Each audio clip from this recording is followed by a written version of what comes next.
Hello, my name is Claude Buetner, and I have the honor of being the host for today's 276 CACOR Live presentation. The title is Fighting Global Warming and Agent-Based Models, also known as ABMs. David Knoke is professor of sociology at the University of Minnesota, where he teaches courses on social networks, organizations, healthcare systems, social science fiction, and statistics. He received a PhD from the University of Michigan in 1972 and was professor of sociology at Indiana University 1972 through 1985. Knoke was a Fulbright research scholar at Kiel University, Germany in 1989 and a fellow at the Center for Advanced Study in the Behavioral Sciences in 1992. He received the University of Minnesota College of Liberal Arts Arthur Red Motley Exemplary Teaching Award in 2008. His books, some written with co-authors, are The Organizational State, Organizing for Collective Action, Political Networks, Organizations in America, Comparing Policy Networks, Changing Organizations, Social Network Analysis, Economic Networks, Multimodal Political Networks, and Network Collective Action. This presentation examines how efforts to halt and reduce global warming can be studied using computer simulation. It is based on a chapter in his book, Networks Collective Action, Agent-Based Models of Pandemics, Riots, Social Movements, Insurrections, and Insurgencies, Springer Nature Press, 2025. It describes recruiting movement supporters, an ABM program written in NetLogo software. The model demonstrates how different network relations may hinder or facilitate efforts to recruit people to join a social movement. ABMs relative to global warming could be based on Elinor Ostrom's polycentric theory of common pool resources, also known as CPRs, as an alternative to the tragedy of the commons. She argued that self-organizing efforts can generate local and regional communication, trust building, policy experimentation, and learning. People and organizations will collaborate as trust and confidence increase through working together to create a CPR public good. They become more willing to undertake necessary collective actions and increase their short-term costs, increase their short-term costs because they believe greater long-term benefits will accrue to themselves and others. And they believe that most other participants are also cooperating even as planet Earth inexorably heats. Professor Knoke, you have the floor. So this book was published almost exactly a year ago, I think in February. And in the preface, I describe how it came about. It was a product of a COVID-19 global pandemic, which was 6 years ago, March, at least in our country, when the virus reached the University of Minnesota in the middle of our spring semester. Faculty were told they had 1 week to convert their courses from in-classroom to online Zoom instruction. And we're given no real help in terms of figuring it out. We had to do it on our own. That experience I've always called equivalent to learning to swim by being tossed into the deep end of the pool. Fortunately, I had put in for and received a sabbatical the following academic year and was spared additional trauma. All right. Now, during this year, I hadn't planned to do this, but events were overtaking my original plan. There was the pandemic itself, and the Trump-led, fomented Capitol Hill insurrection, of which I'm going to show you the ABM I produced on that.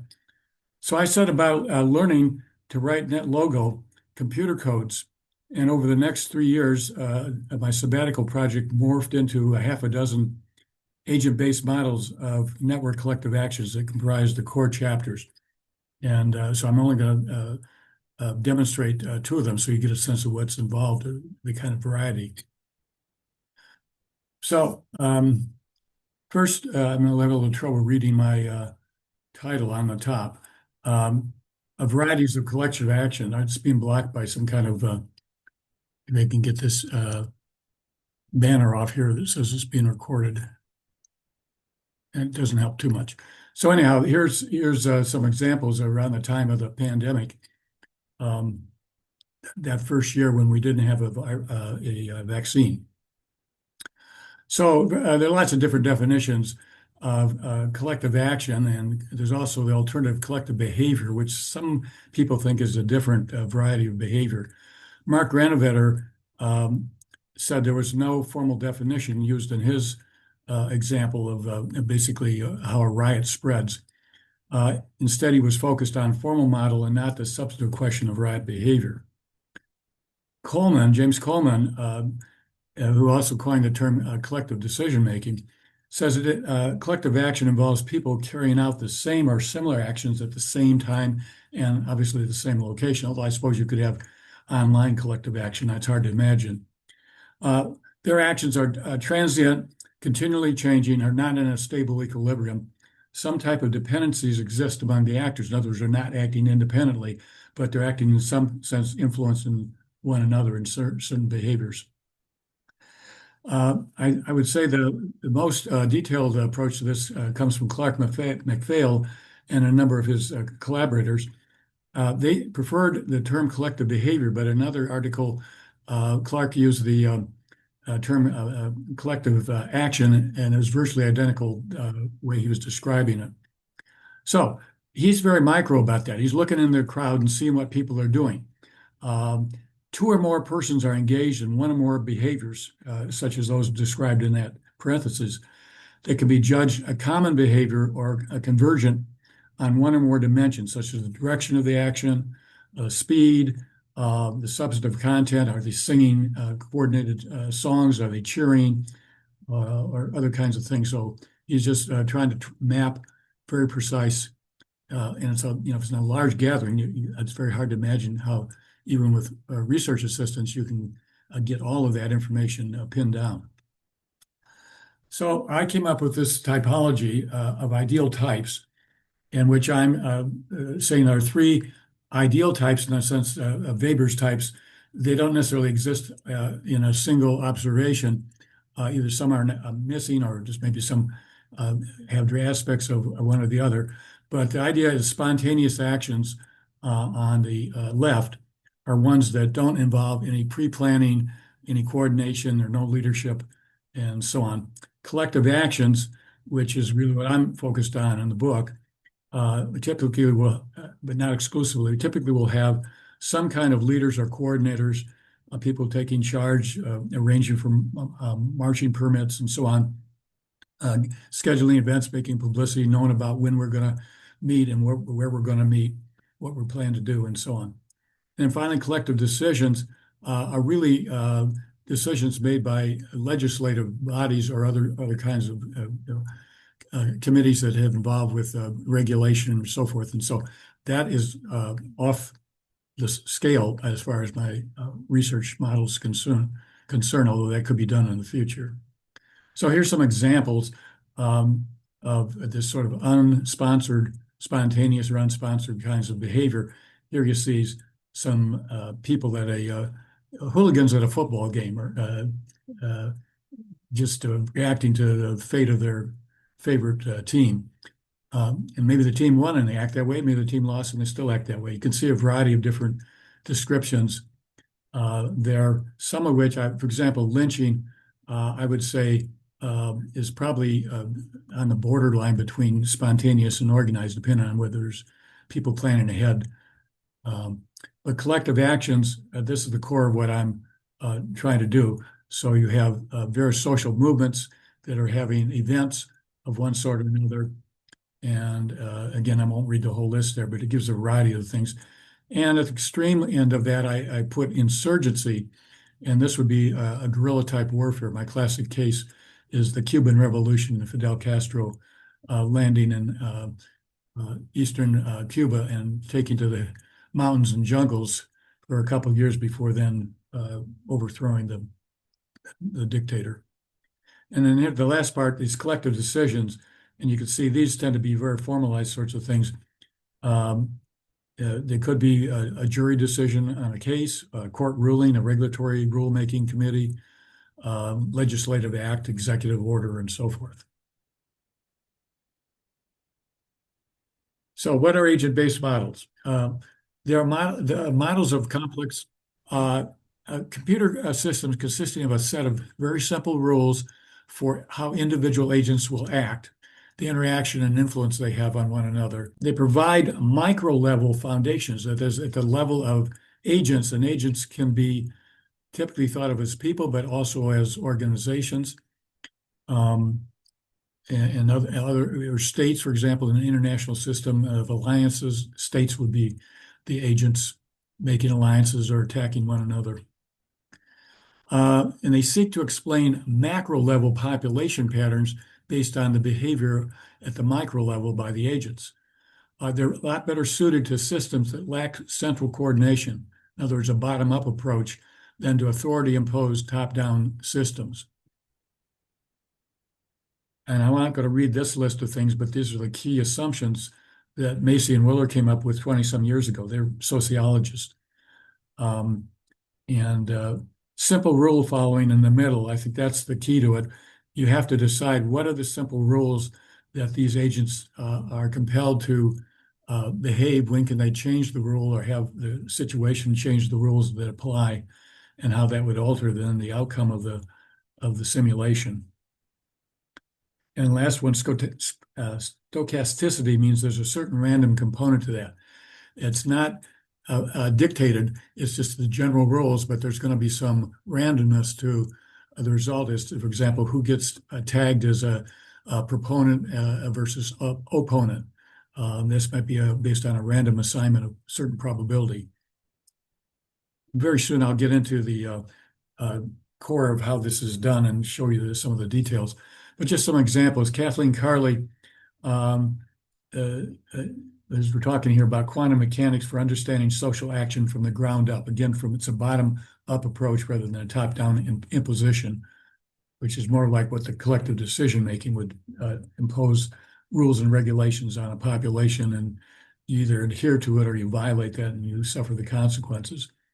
Her framework is a changing network of agents that carry around mental models of the system embedded in an ecology of social networks. So again, these are, obviously I'm picking out ones that deal with my favorite approach of thinking about the world as a bunch of networks that are interlocked in various ways, but are not fixed. They can be changed.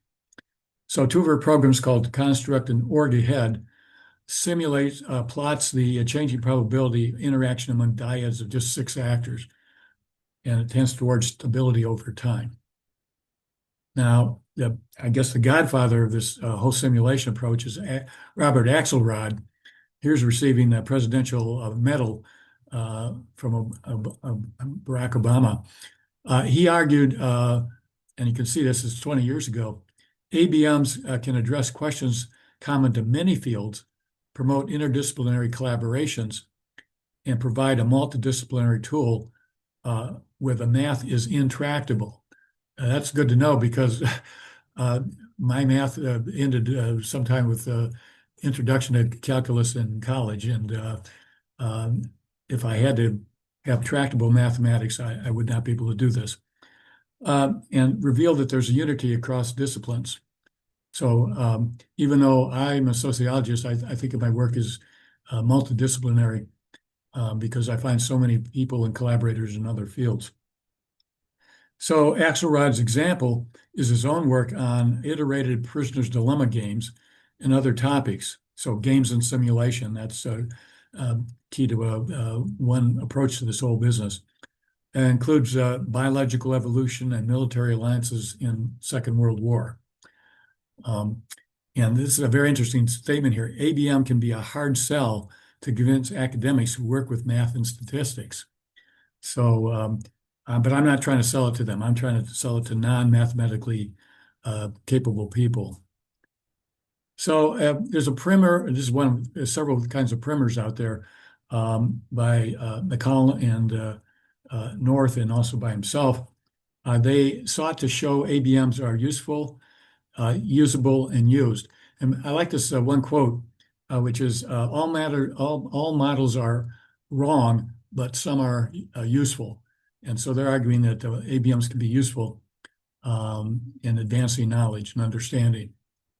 In these two primers, if you will, describe key concepts and requirements.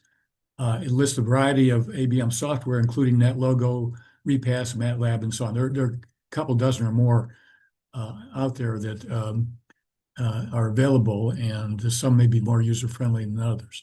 But you see the core of it in the middle on the right side, the ABM development. You have to prototype, you have to figure out what it is you want to create, and then how to set up a structure, particularly a visual structure. Then you get into designing the agents and the rules that they have to follow and the environment within which they operate. And then you can implement it, refine it, try it under a variety of different conditions to see what outcomes result from different assumptions. So I'll get into the NetLogo at this point.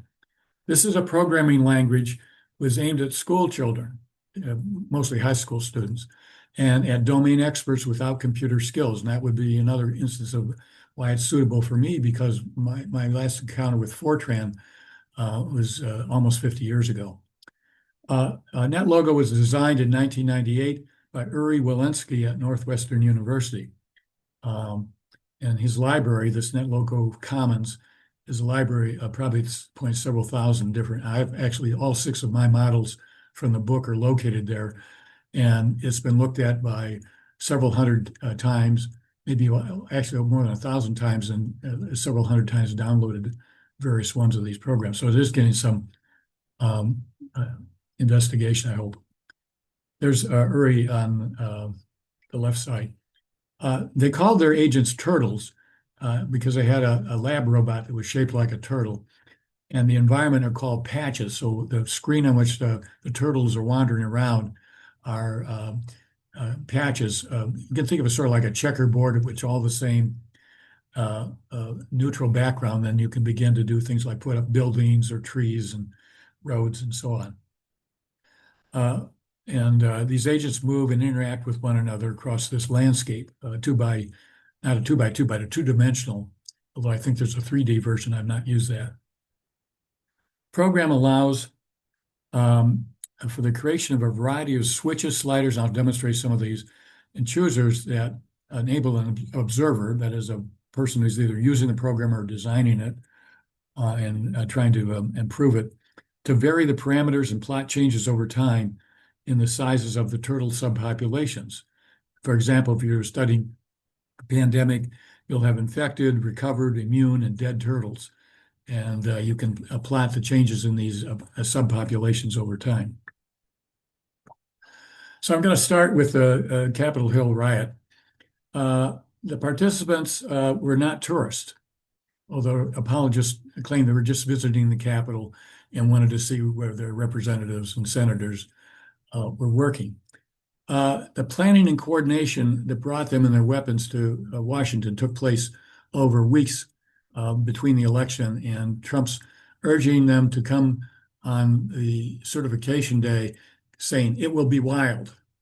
He urged them out of the Capitol to disrupt the Electoral College vote certification. He wanted to go down there himself, but the Secret Service agents wrested control of the steering wheel from him and took him back to the White House. The social media spread the big lie about the stolen 2020 election. So there have been several network analysis of these,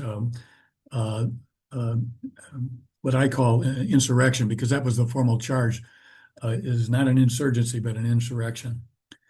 Clusters of military, patriotic, and QAnon users spread disinformation on a network called Parler. And there you see some screenshots. Eng et al., the quote is, the early detection and coordinated effort to organize riots and political violence online may present possibility of stopping that violence in the real world. So that's one of the potential benefits of being able to simulate, to figure out where are the tipping points, the weak points, the bottlenecks, where can the tide be turned, and what would it take to change the outcome. So The two main leaders, Stuart Rhodes of the Oath Keepers and Enrique Terrio from the Proud Boys. And Rhodes was there at the riot, at the insurrection, but Terrio had been detained before that, but he had organized people. And you can see there's a tight link of a couple direct or indirect steps to link something like, what does it say, 75% of the people connected to the attack. And there were a dozen or so people tried for basically this insurrection conspiracy, and respectively 18 years for Rhodes and 22 years for Terrio. Howard Trump, as we know, the day one of his inauguration for the second time, pardoned every one of these. Didn't bother to review the instances, pardoned them all, and set back the investigations. So here is my model of the insurrection. Let me switch over to that screen and walk through some of the elements of this before animating it. I want to move this around.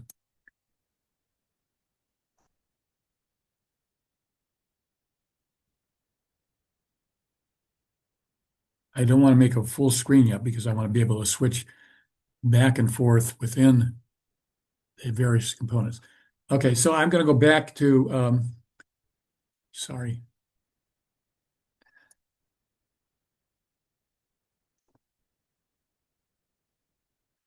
I'm going to go to the three parts here. You see what's called the interface was what we're looking at now. That's the finished product where all the action takes place. The information is just background information, but the coding, to point out that there's a bunch of computer code here in which you have to create and name and design various features of, in this case, we have some actors called Proud Boys, others called Oath Keepers, others are passive. They just showed up, but they were not part of the conspiracy. And then you've got police who are opposing this. So this is an opposition where you've got one side opposing another. And what are they trying to do? All right, let me go back to the interface. And if I animate, I just briefly, I won't trigger the animation at this point. I'm going to, oops, I'm not doing this properly. Okay, so first thing, this is at the end of a run. First thing is to set it up. So right now you see inside the Capitol, this is a schematic thing. It doesn't pretend to be anything close to what really happened, but it's at the core, I think it has the elements. Inside the Capitol building, you see police. They don't come outside. They are trying to prevent these protesters from outside breaking the window or the door and coming inside and occupying on the Senate side on the left side and the House side on the right. Now, I've added two features because in the struggle to see who wins, quote, wins the result, you can have injured police in such a case that they're going to be removed from action, unable to arrest any of the protesters because they're out of combat, but they go into an infirmary on the top left. On the top right is a brig, which is a holding pen for arrested protesters who come into the building. Now, I've set this up at this point where we have 50 Oath Keepers, 50 Proud Boys, and only 50 police. And we have a monitor system on the right. Sorry about that. To show who gets into the building and occupies the Senate and the House, who ends up in the brig, and who ends up in the infirmary. And so this is where the police are outnumbered, 2-1. Now, I'm going to run this really fast and just to see the result. And then I'll change the relationships. So what we do is we say, go, and this is at, I guess, half speed. And it stops when everybody is either in one of these four places. And over on the right, a little trouble seeing this, but we have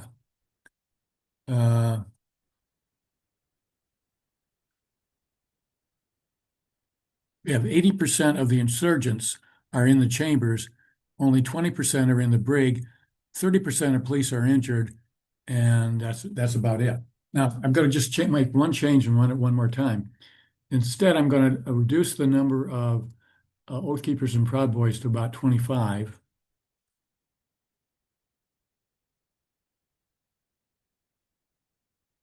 A piece. And I'm going to keep everything else except the number of police available, and I'm going to run them all the way up to the maximum available now is 200. So there are 50 protesters in the two conspiracy groups and 200 cops. Set it up again. See a lot more cops are up there, and out in the plaza in the front at the bottom, relatively fewer, only about half as many as before. Okay, run it one more time.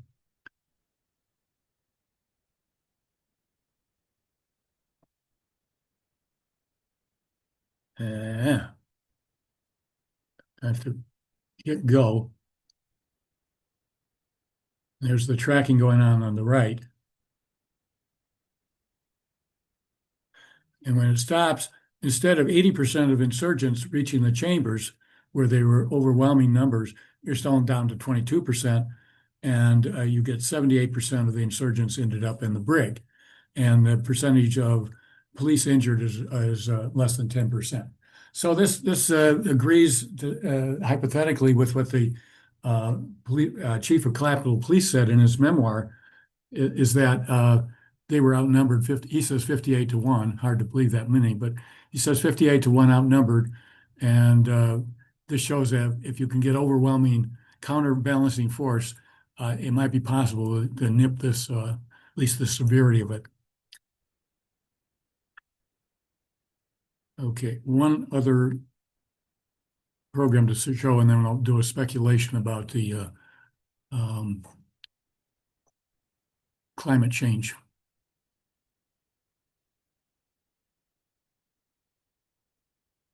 So Doug McAdams, Mississippi Summer, Freedom Summer. I'm going to rush through this because we have about 15 minutes left. He studied a network of people that went down to the Mississippi Freedom Summer, which was very dangerous.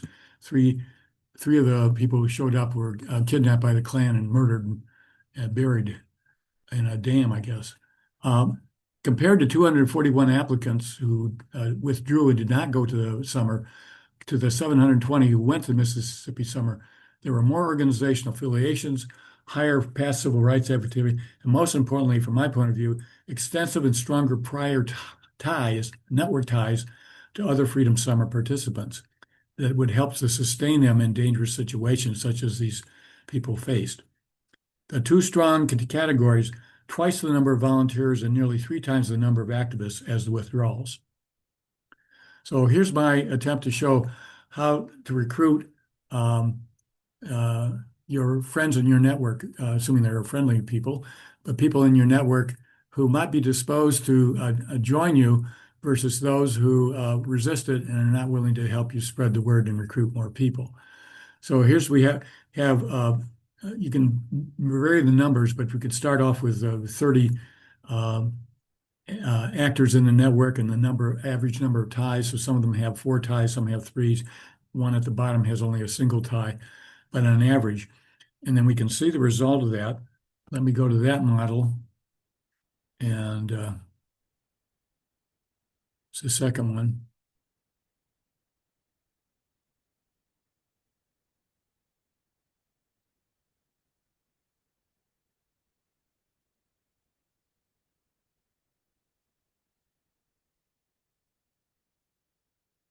So just to show you, once you click it, you get a different setup each time. It doesn't have the same appearance, and some of them may end up, the green person's trying to recruit persons they have direct ties with, who then would, if they get recruited and turn green, they'll pass that on to the next person.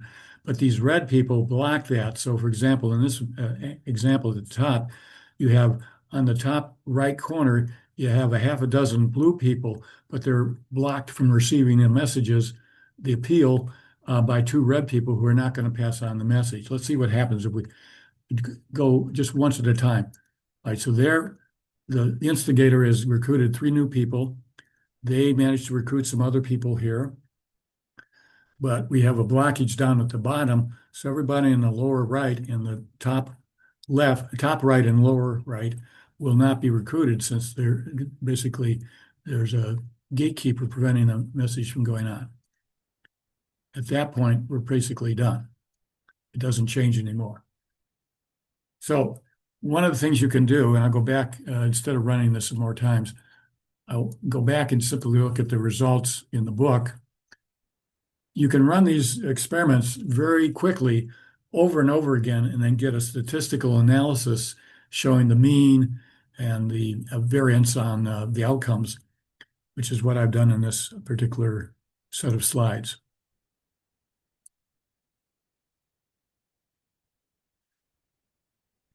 So the first model had only an average degree of 3. So it's going to be a sparse density. On the second model, too, it had 5. And so there are more paths, average number of paths connecting people are going to be much more prevalent than they were in the first model. As a result, you see the percentage recruited in the first model is less than 50%, whereas in the second model, and this is over 200, at the bottom it says there are 200 runs to produce this average. The mean number was about 50% higher in the second model. So a denser model with alternative pathways that are not being blocked is likely to end up being more successful in recruiting a large number of participants. Now, the next and final part of my talk is speculation about the common pool resources in fighting global warming. So Elinor Ostrom, a political scientist at Indiana University, who I knew when I was a beginning professor down there 50 years ago, she's the first woman to win the Nobel Peace Prize in Nobel Prize in economics in 2009. She explored how communities can sustainably manage their common pool resources, such as forests, fisheries, grazing land, and we'll take a look at irrigation systems, by self-governance without privatization or centralized government, a top-down approach. What cooperative rules, norms, and actions could be used to avoid the tragedy of the commons, where numerous individuals acting rationally in their pursuit of self-interest deplete or destroy the CPR by overuse? Ostrom's polycentric governance theory involves many self-organizing efforts to generate local and regional communication, trust building, policy experimentation, and learning. And here's some examples, which I don't have time to read, and it'd be kind of boring just to go through that list.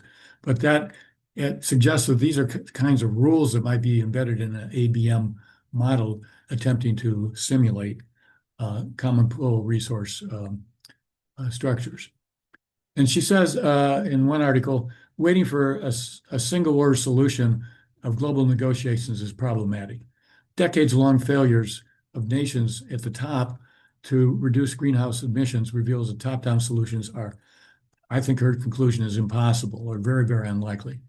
Instead, she, along with a couple of co-authors, called an updated collective action theory, is not as pessimistic about the likelihood of diverse organizations cooperating and coordinating at multiple levels. A strong commitment to finding ways to reduce individual emissions is an important element. It can be more effectively undertaken at small and medium scale governance units. That could be cities, neighborhoods, so on. Not necessarily, in fact, the national, it would be a waste of effort from her point of view to try to impose that at a national level. Can't be done. You can see there are quite a few books that have been, and lots of articles have been published, and some of them deal with polycentric climate governance, like the one on the top left. I'm just not familiar with these, but it seems to be there's quite a bit of interest academically in this approach. To complement their work on this, Janssen and Ostrom have an article. I think this is more of a sort of a programmatic statement rather than a fully developed analysis, but they're proposing to use ABMs to understand and improve polycentric governance. So here's somebody I do not know. I only know his work a little bit. I just in the last year came across that he's continuing to do this work. Now he's a professor at Arizona State University in the Sustainability School and continues to develop ABMs to analyze the common pool of resources. He's not using NetLogo, so you won't find the kind of things where the people are crawling around the screens, but it does definitely say these are experiments on the dilemmas experienced by, an example, irrigation CPRs. Irrigation systems in developing countries by obviously rural farmers, have to be maintained. The cloggage and the water channels have to be deepened and so forth, and it requires a certain number of contributed hours by people doing that. And not everybody has the same direct benefit. For example, people at the tail end of the irrigation system, way down at the end of the system, need the water, but people at the front, they don't necessarily have any reason why they should help people down further down, since they're going to get the first water once their channel is unclogged here. So the fundamental problem facing irrigation systems is providing resources such as building and maintaining physical infrastructure, as shown in the photo, asymmetric common pool resource dilemmas where the relative positions of the head and tail of the system have asymmetric access to the resource. So I don't pretend to understand the details in and out that, just that he's doing the very same thing I was trying, alternative examples of different setups and the way the ABM is structured. And the table 4 indicates inappropriateness of selfish rational model, explaining the results in experiments. The random model seems to perform better when communication is constrained. Don't ask me how it's constrained. And the cooperative model performs best in the case of unconstrained communication. Both these latter models outperform the rational selfish model, and the mixed model performs all the null models. So in somewhat of a light note, literally, there's a game called Port of Mars, and it has these various actors playing different kinds of roles you see here. And Janssen has run a simulation to study solutions to collective action in uncertain environments. And again, finding the same result, higher average social value orientation and more communication are key to surviving and successfully surviving and thriving in the Port of Mars game. So I ended a few minutes early. Yeah, okay, good. Thank you very much. Really appreciate it. And now we get to Welcome. the questions. I'll repeat that at any time, put your question in the Q&A or in the chat, and we'll take you in order in the Q&A session, which is beginning now. And Peter McKinnon started out with a comment, but turned into a conversation, and then finally he formed a question. So Peter, Okay.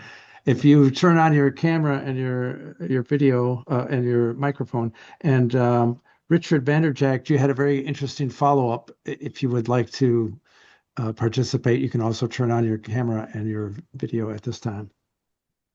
Thank you, Claude. And David, thank you for your presentation. Welcome. I do have a question, and I would like to ask Claude to read it because I actually ended up having to log back into the session, and all the chat disappeared that was before my login second time. So just read the question if you would. I Or maybe can. the comment and the question because it's context. Okay, so David, you implied organizing online would be difficult, as I heard you.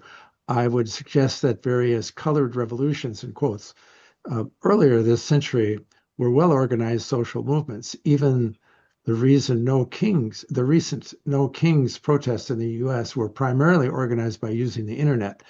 And then this is when a conversation ensued, which I will go back to. Peter then says, therefore, my question, is it really that hard to organize protests by online means versus word of mouth? Thanks.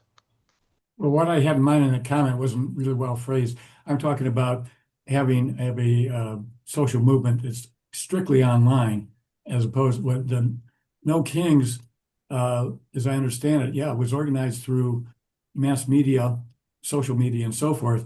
But people showed up physically at a time and place to engage in these in-person activities. So that was the communication channel. I agree that the online communication channels work very well to coordinate people, and it's just confining it, a revolution or social movement solely to online with no physical implications or processes, I think, is what I had in mind here. But Okay, good. I I didn't say didn't think of it that way, so thank you. Yeah.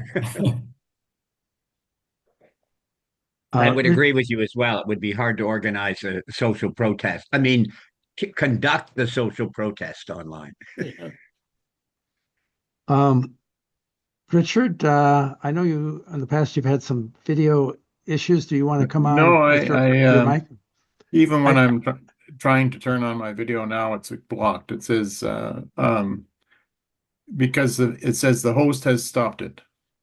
Okay, So let me go and see if I can start you up. Yes, because I think your comment introduces another writer on the subject, and I'd like to get that part of the... There we are.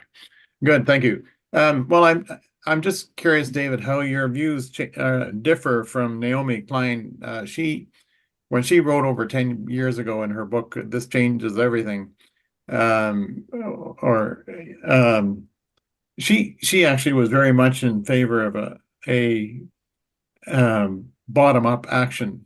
You need to have people who are educated, basically across the board, who will demand change from policymakers. But unfortunately, our biggest hurdle, I think, right now is the fossil fuel industry, which is the biggest source of disinformation and making people convinced that they need to have fossil fuels in order to keep our economy alive and so forth. How do you propose to overcome that? Well, that's a very interesting conundrum as to, I agree with you that has been a big part of the misinformation about climate change and the credibility of groups that want to reduce greenhouse gas and go to alternative renewable fuels. It seems to me the only route to making the elites change is going to be voting them out of office and getting them replaced with people who are receptive to that approach and who can fight back effectively against the propaganda and disinformation, the gaslighting by those invested in fossil fuels who are going to lose their livelihood and the sunk cost of not being able to extract the oil. Mm-hmm.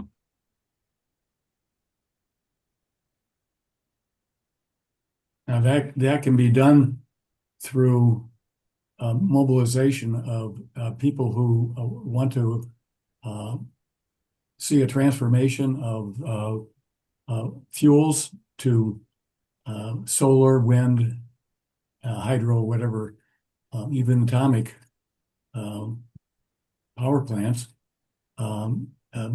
getting behind campaigns, first of all, agitating and getting behind campaigns to elect people running for office who can then be in a position. And that third grouping, which was the collective decision making, that's where the changes are going to occur. You're not going to do by convincing people to install solar panels on their roofs. There's just not enough people going to accept that, especially if they have to pay out of pocket with a long payback on it. Well, it depends on which country you're living in, because there are a lot of countries where actually renewable energy is now, the capacity is building up faster than it is in Yeah. fossil fuels. And certainly the Scandinavian countries are well ahead in terms of renewable energy uptake. So is Europe, actually. It's now overtaking Well, standard, you know. the best And thing same thing individual with, can, so excuse me if I could finish. And also same thing with electric vehicles right. overtaking across many other countries other than North America. Yeah, I was just going to add to that. If you want to do an individual action that would contribute to that switchover, go out and buy a Chinese car, EV car.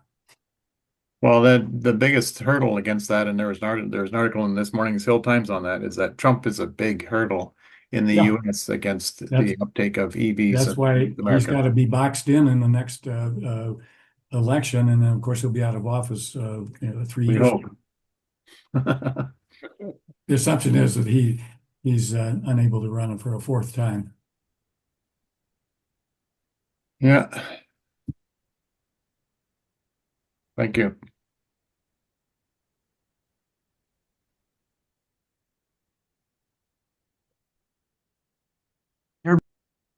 You're muted, Claude. Unmute. So I was using the space bar as our practice session suggested. That's why. But anyway, Art, you are there, and John Legg, you are up on deck, and you can turn on your camera and your audio at this time. I guess, David, I compliment you on the use of the model and extracting so much useful information. A lot of work there. Yeah. But It's fun though. I want to go back to the creation of the model. Having created a lot of models in my life, I have a problem with verification. How do you know that that model actually represents reality, at least in some sense? And so it is the difficulty of verifying both models of nature or society. How did you verify that, your model, to give you confidence that in fact your results represent reality? Well, again, back to that phrase about all models are wrong, but some are useful. I'm not trying to represent reality. I'm just trying to, I would say I'm at the infancy stage with regard to my understanding and ability to do these. But it's based on existing knowledge I had over decades, accumulated over decades, with studies of real social movements, real various kinds of collective actions and so on. And so I'm drawing upon that pre-existing observational data that mostly other people have collected. I've done a little bit of original data collection, but there's only so much you can do. But other people have written, and so I'm constantly reading and updating and teaching courses and so on where I'm presenting this information. So all that's background to say, well, what's the prototype? What am I trying to show here? Why people will join a collective action? What happens when they're opposed by not counter protesters, but peacemakers. So people engage in violence when they see others engage in violence. But if you've got peacemakers out in the crowd and they encounter the peacemakers, they're dissuading them from doing that. Now that's based on actual behavior of a number of protests, particularly in Newark and some other cities where people have been trained to be peacemakers to try to tamp down people who are breaking windows and so on. So that's it's a model I didn't show you, but it's the model of the riot. It's called What a Riot. And so in case where you have only protesters who are mimicking bystanders mimicking protesters who are breaking things, whatever it is they're doing, if they encounter those people, they're susceptible to a certain probability they're going to pick up a stone and break a window. But if you bring in a bunch of counter peacemakers, pretty soon it dampens out. because they're converted back. So you get now that's an attempt to not to verify the result, but to use real-world observations and reports about how some of these street protests are engaged in activity that's counter rioting, and I put that in the model, and it seems to jive along with the results there. It's constantly back and forth. The models shouldn't be an end in themselves. They should lead you to refine your ideas, to seek more tweaking, a refinement that would remove some things and add some things. I'm not at the stage where I'm able to do very advanced models, so I've only been at it for a few years. But that's what I see as a counter influence between model making and real world observation and verification going back and forth. So the real world evidence suggests something different is going on here. No Kings is different somehow from another kind. We ought to incorporate the No Kings version of the protest and model that. Oh, very good answer. I like that, because I wondering how you did that. And so in fact, you're also saying that you've gone through many versions of your model, and perhaps you're still updating it. Well, not at the moment, but over time, I start with real simple things, and I also consult a lot of other people's models to see how did they do this particular version of something here, and so on. So there, in my book, I cite at least 3 more advanced models of each of the chapters. So there are people who got very detailed examples of the Rhode Island nightclub fire, down to the actual layout of the room and so forth. And there's a much more advanced model than I am showing here. So I'm basically crying in the wilderness. I want more social scientists to think about adding this as a toolkit. It's really come a long ways in the last 20-some years. And I think you'll see increasing number of articles being published. It's like an exponential growth of this sort of thing. So I think this is here to stay, and the next generation is going to have to take over from me. Okay, excellent reply. Thank you. Thank you. Okay, thank you both. And Paul Beckwith, you are on deck. You can turn on your video and your audio. And John, you have the floor for your question. Okay, let's just see if I can find it under the chat. I will just wing it, because let's put it this way. Your exploration, David, of the procedures involved in organizing is certainly impressive, and I thank you for all that work. You're welcome. However, my question is, did you do any work on concentrating on the substance of the issues rather than the procedures involved? When I heard Dr. Vandriat, excuse me, who put to you the question about countering the effects of the fossil fuel industry, that struck a major bell with me. Now, I realize that wasn't the topic of your subject. You were concentrating on the procedures involved with organizing. And you will see in my question, which really, I would say, shows my inability to see how your work on procedures of organizing has advanced us in a practical way.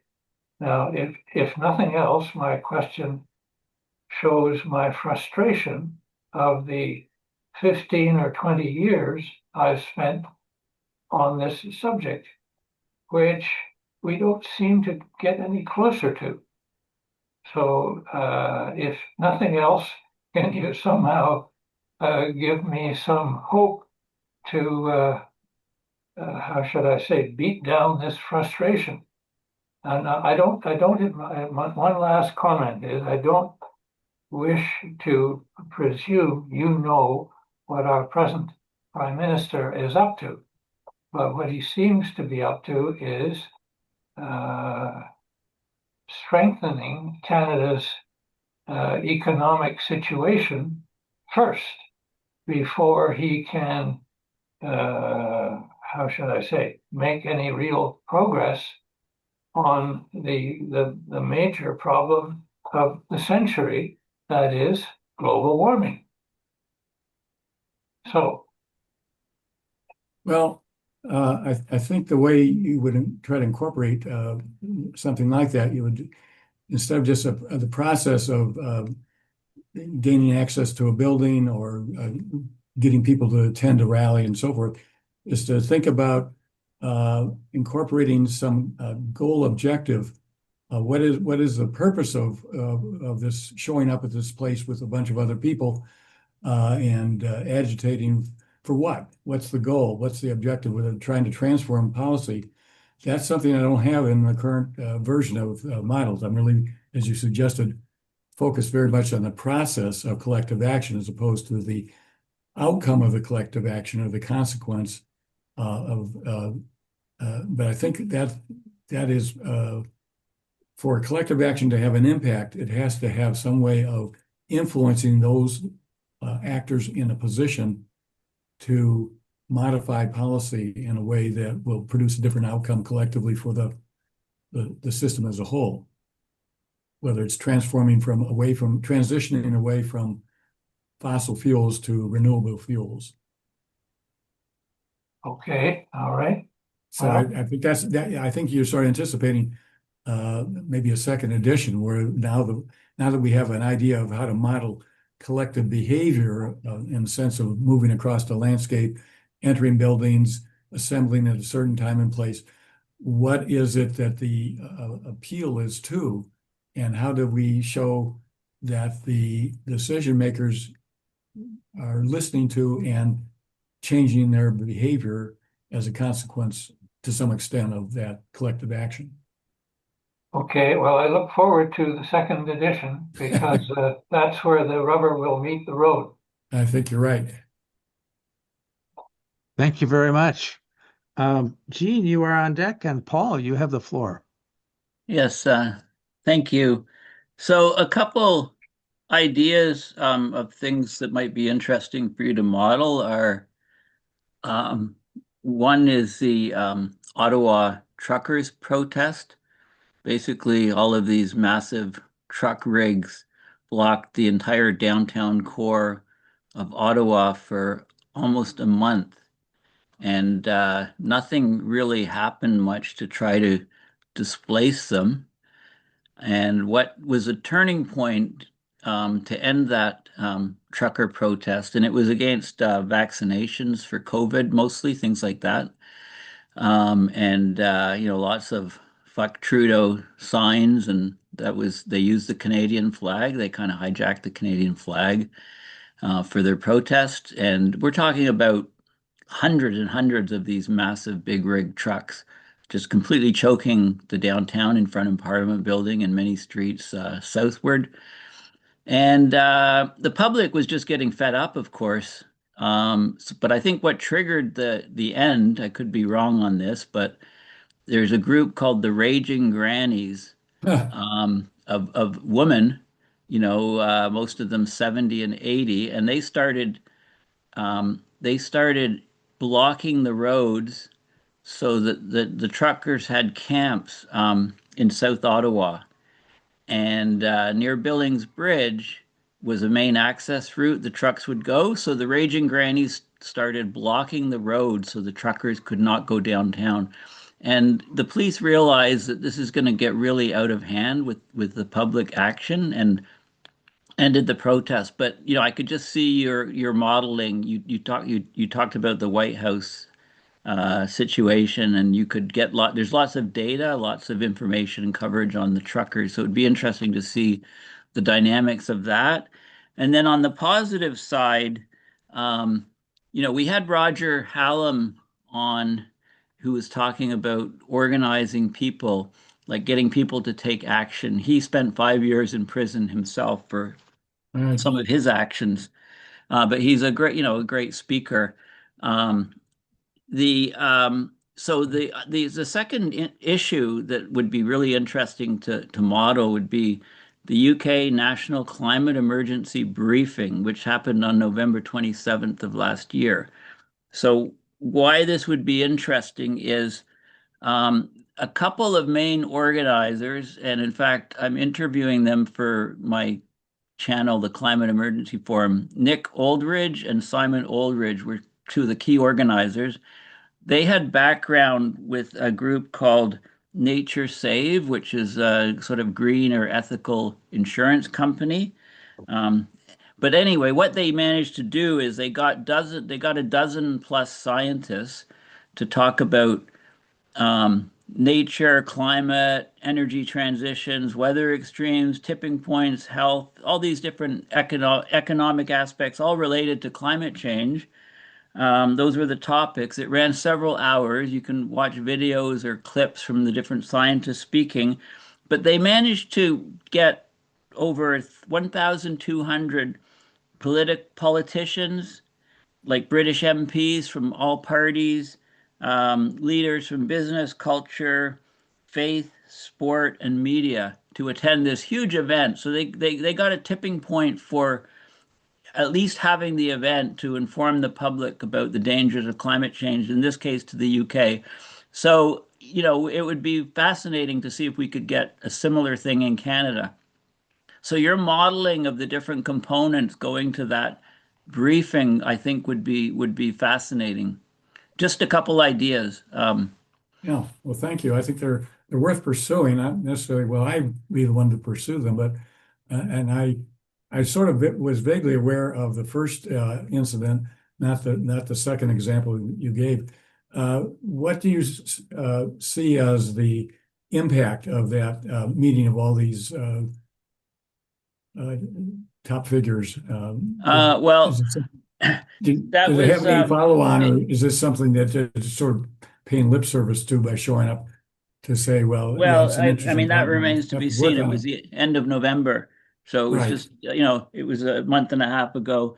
There's also the same people that organized it. So Nick Oldridge, they have a group called Climate Science Breakthrough.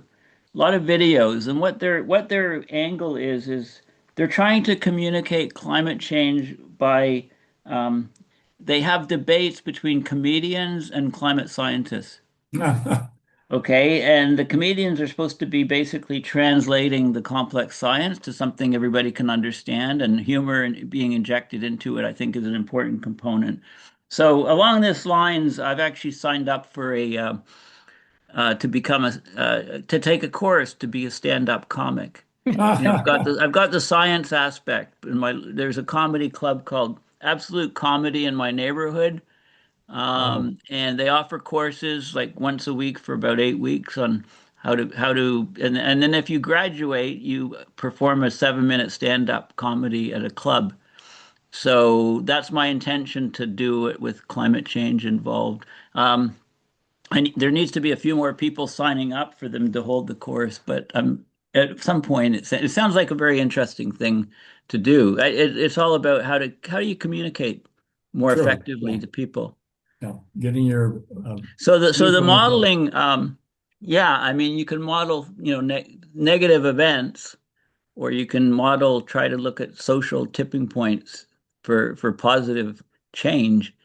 If you're not familiar with Roger Hallam, he was just on last week. I attended that. That was the first Yeah, time you attended that. Okay, yeah. So that's there's ideas there on how to get people to get off their butts and actually do something, right? Yeah. And Like I think we may see that. I mean, if the US goes into Greenland, they're opening up a huge can of worms around the world. goodbye, I think NATO.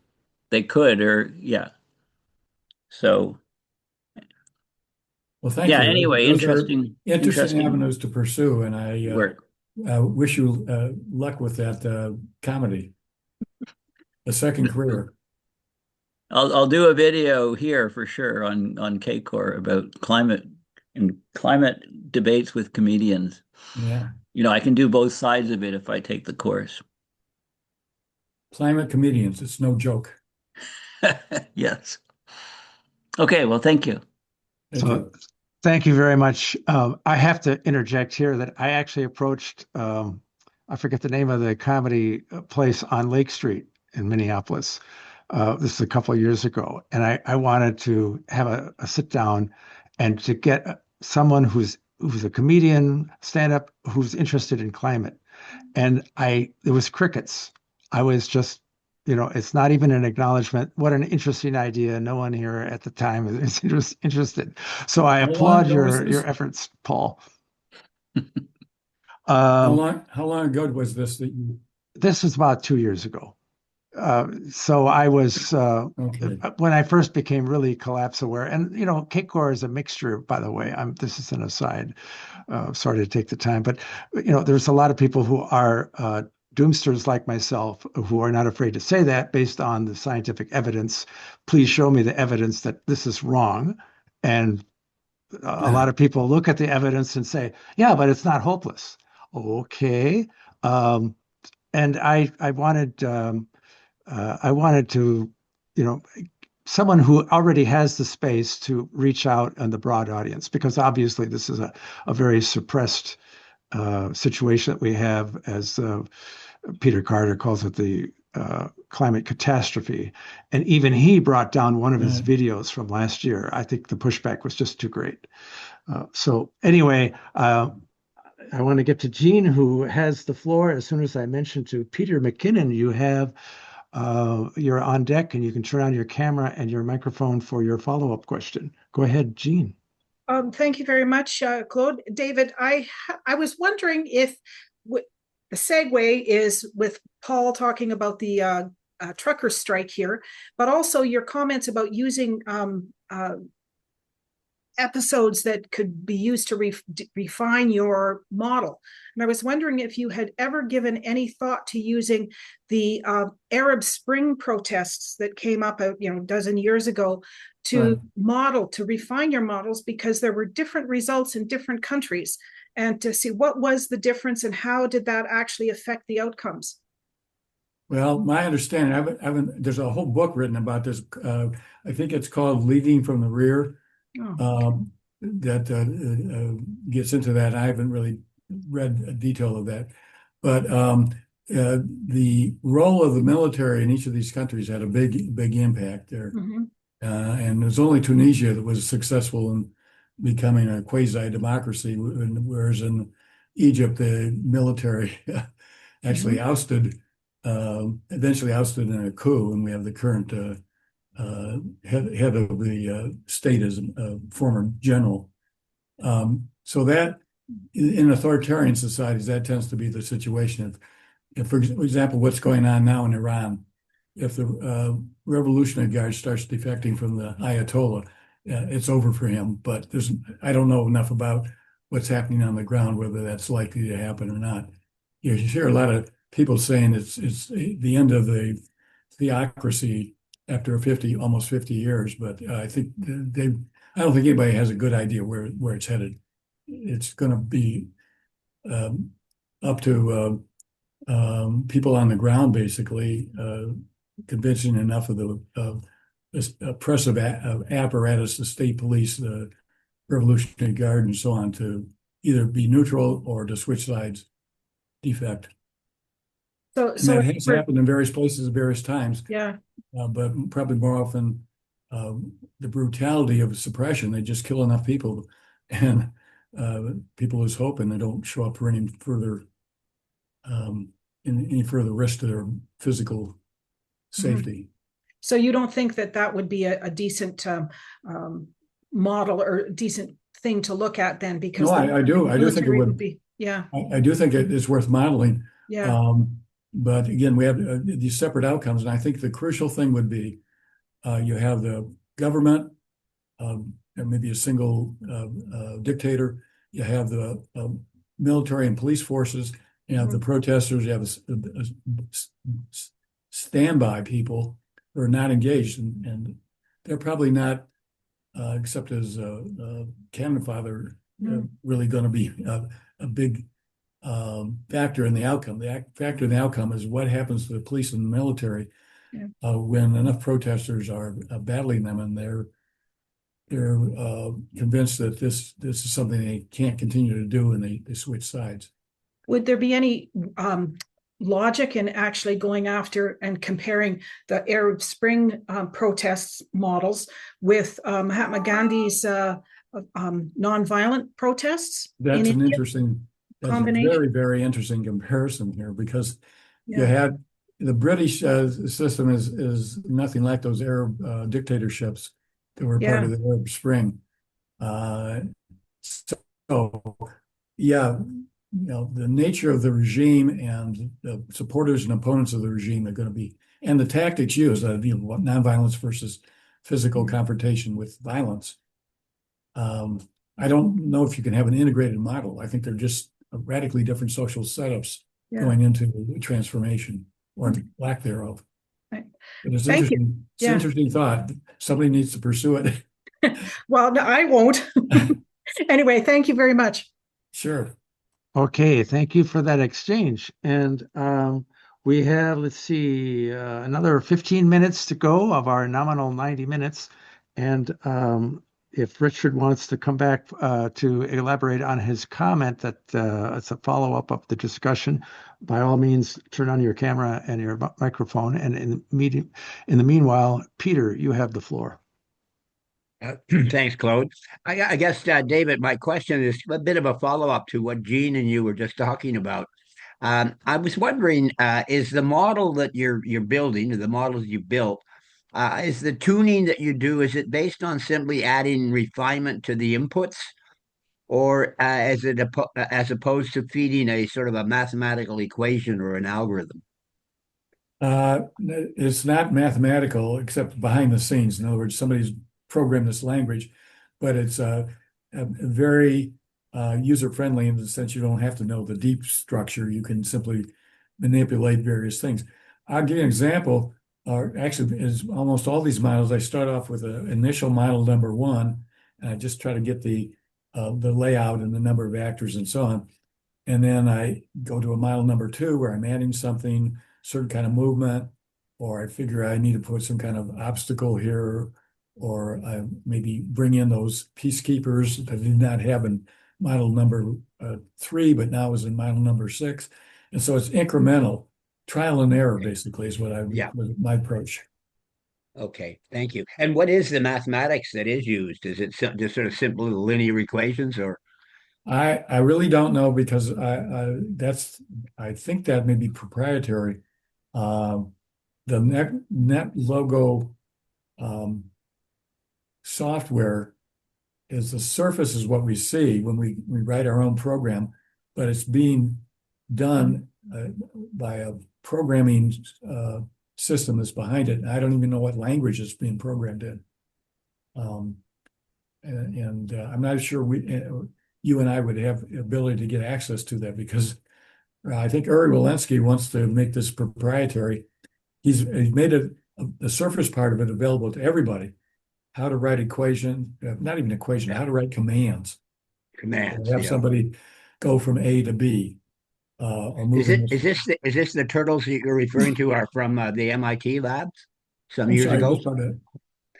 Are the turtles you refer to, is that the MIT labs work some years ago? I don't know. Started Seymour Papert? I don't know. I don't have that kind of knowledge about. Okay. But it's just, I don't actually call them turtles, because as you saw the figures when I was showing them, they look like stick figures of humans. Yes. So you can get all kinds of things. You can make sheep and wolves and birds and so on. You can model natural systems, biological systems, and so on. So the turtle is just a generic term, but you can make the turtle look like a variety of different dozens and dozens of different visuals. Well, there was a lot of early work in mobility using artificial intelligence in the the 70s and 80s, and it involved the use of turtles, as in little turtles that actually look like turtles, and they can move them around on the floor. Yeah, no, by I think that's random so they could go in random different patterns and so forth. I'm just speculating it's coincidence. Yeah, it must be just a coincidence. That's why I asked the question if it was linked. Thank you. Okay, I am officially out of questions, but I did not use my prerogative for the first question. So I'll just, uh, the University of Minnesota is my alma mater. So I've been focusing a lot of my attention at the Institute on the Environment. And one of our past speakers was Melissa Kinney, I think the co-director there. I forget her exact title. But one of the things that impressed me is that it's sort of a network. It was because the sociology, there's a psychology. Someone, I think it was John Legg, have you actually looked at the motivation or the issues that are going on? Well, that's actually on the psychological side of things. And this consortium is very unusual for the academic circles based on my limited experience, but I remember that all departments were siloed.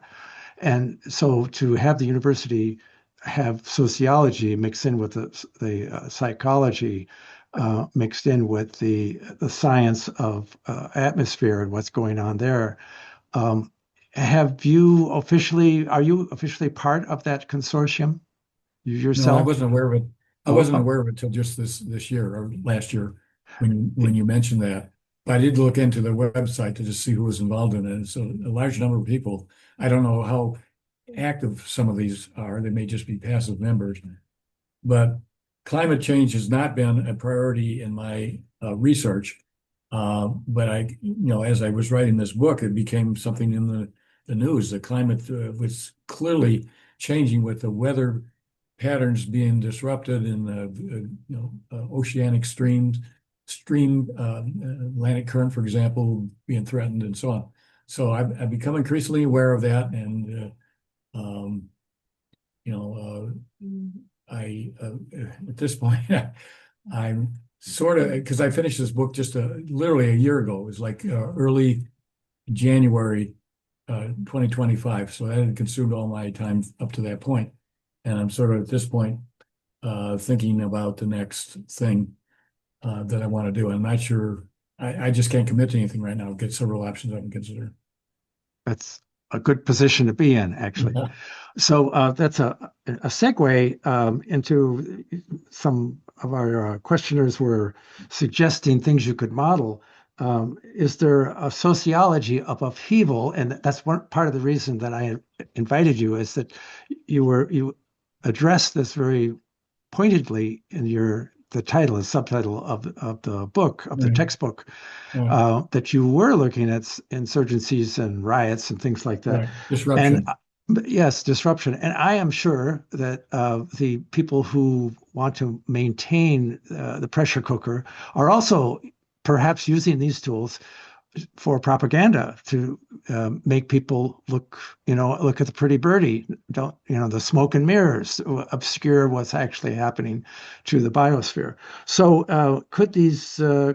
would it be of interest to model what would a national day of strike look like?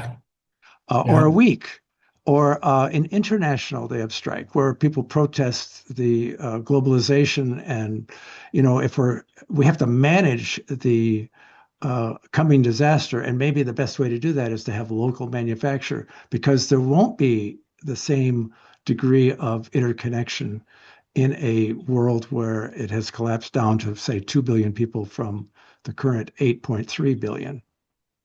Well, that would be a challenge to speculate about and have it so you can have alternative paths by tinkering certain key relations or structures. But to talk, you get into the realm of apocalyptic science fiction, which is one of my other fields. I noticed that, which I found very interesting that you actually teach that as a subject. Because in science fiction, a good science fiction, there is a lot of sociology. It's not just an imagined magical future. It's actually the psychology of how people I don't interact. teach science fiction per se. There's a lot of science fiction that I don't bother with. What I teach is social science fiction, which means it's based on social science principles.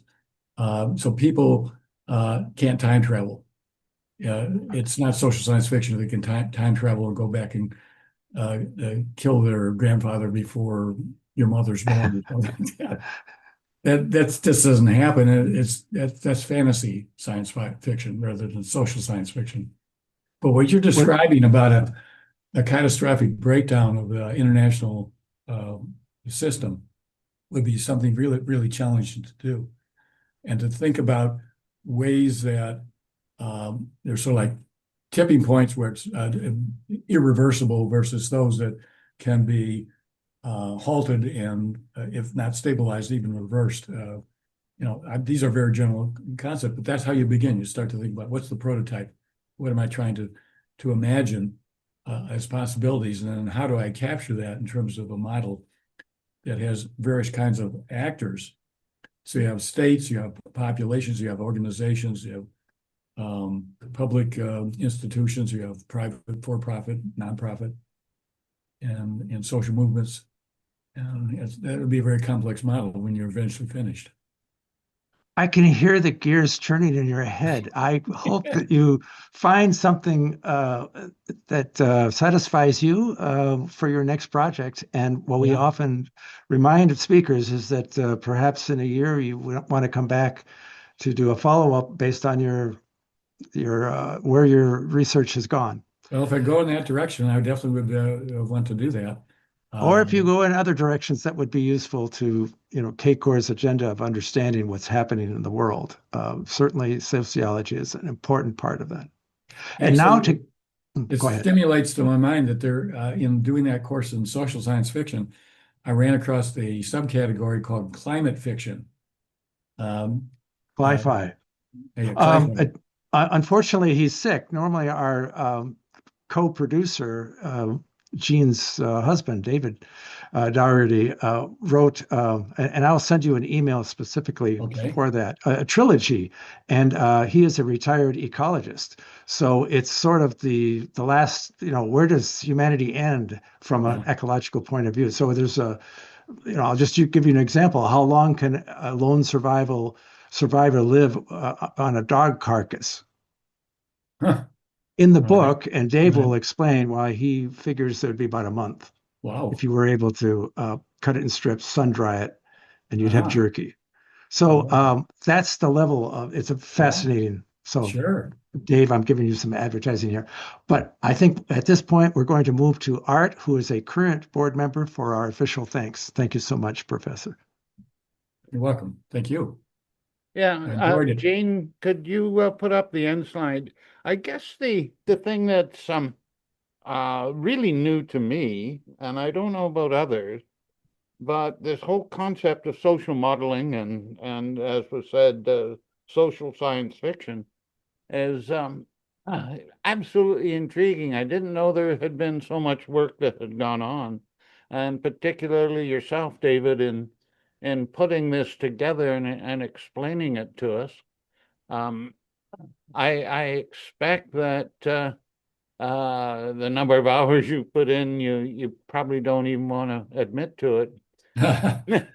but I know what's involved in writing a book. There's an awful lot of effort, and it never seems like there's an end to it. And the more you put down, the more you want to dig, and so it goes. And so it seems like you've got your life's work laid out for you, and you'll be at this for some time. And of course, I'm certainly speaking on behalf of my colleagues. That says absolutely intriguing presentation. I thank you very much for it. And I think Claude said it rather nicely, that we may come back to you in about a year's time to get an update, because this is an extremely important and dynamic field. And I'm sure AI is working its way into just about everything, and I'm sure that things will change between now and then. I certainly hope that you would come back. We'll make sure that Claude gets back to you in due course as well. So with that, I would like to make a final statement that we do invite any attendees here, including yourself, David.